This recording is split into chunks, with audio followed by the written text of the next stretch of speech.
Magandang umaga po dito sa San Sebastian, Kawit, Cavite po. Ito na naman po si Grace po. Ang tatatakbo ng ng presidente. Tumawid na naman siya.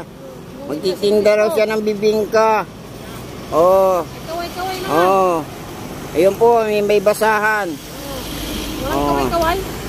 Ayan po yung lamesa niya. Ayan po. Ayan po. Tumawid po siya, nagpalakpak pa po. Siswertein siguro to. Maubos sa yung bibingka. Yun po, tumatawid po yung presidente natin, ha.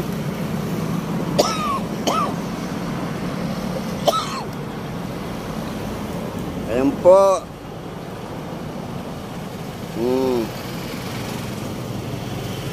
Ayan po siya. Ayan po, ayan po siya naglalakad, Tan-tan-tanan. Ayun na po siya, kukunin na po yung bibingka. Itatawid na po dito. Ayun kinakita siya ayun po siya, yan.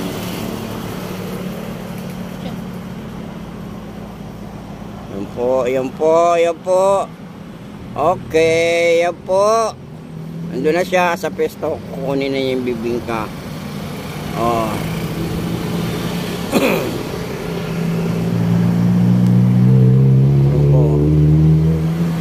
Tagal niya. Ayan na po. Ayan po, tumawid po siya sa kalsada. Ayan ayan na, dala-dala na niya yung kahon ng bibingka. Palapit na sa amin. Gusto na lang niya magang maubos para may bonus siya kay kay Mitch saka kay Bibilin Mamalayan. Ayan po si Grace po. Mahirap lang yan, pero may third floor yan sa taas ng puno ng bahay nila. Ayan po, masipag po. Siya lang naghahanap buhay sa kanila, biro mo yan. Ayan na po, lalatag na po.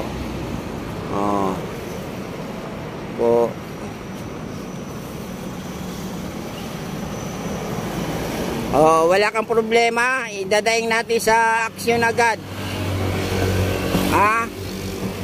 Grace po, wala kang problema. Idadaing natin kay Tonyong Bayawak ang mga problema. Kaya aksyon agad.